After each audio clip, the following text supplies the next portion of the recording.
আসসালামু আলাইকুম। আমি আজকে আপনাদের মাঝে অন্যরকম একটা ভিডিও নিয়ে হাজির হয়েছি। এটা আমি পেপার দিয়ে করব। তার ফার্স্টে আমি একটা A4 সাইজের পেপারকে 3টা পার্টে কেটে নিয়েছি। একটা অংশ আলাদা রেখে আবার ফের 2টা অংশকে আমি আবার মাছ থেকে কেটে নিলাম।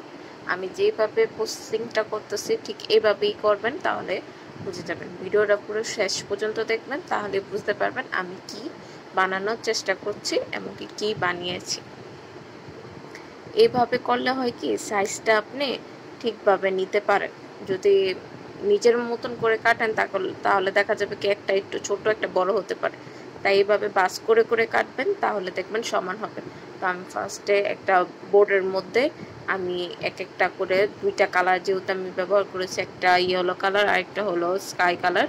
তো আমি এই 2টা কালারকে সিরিয়াল মতন লাগিয়ে নিয়েছি। যেভাবে দেখতেছেন ভিডিওতে ঠিক এভাবেই করবেন। এরপরে এগুলোকে আবার ফিরে রিপিট করে আমি লাগাচ্ছি, যাতে জিনিসটা দেখতে অনেকটা ফুলের মতন লাগে। এরপর আমি মাঝের অংশটা কমপ্লিট করার জন্য এই যে পেপার নিয়ে নিয়েছি। পেপার নিয়ে পেপারকে কেটে 4 ভাঁজ করে কেটে এইটাকে একটা শেপ দিচ্ছি আর কি। ফুল বানাবো তো, তাই ফুলের মতন একটা শেপ দিয়েছি।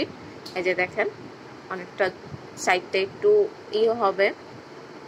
এছাড়াও মাঝের অংশতে আমি একটু ব্ল্যাক কালার করে এঁকে দিয়েছি, যাতে জিনিসটা দেখতে ফোকাস করে এবং দেখতে সুন্দর লাগে।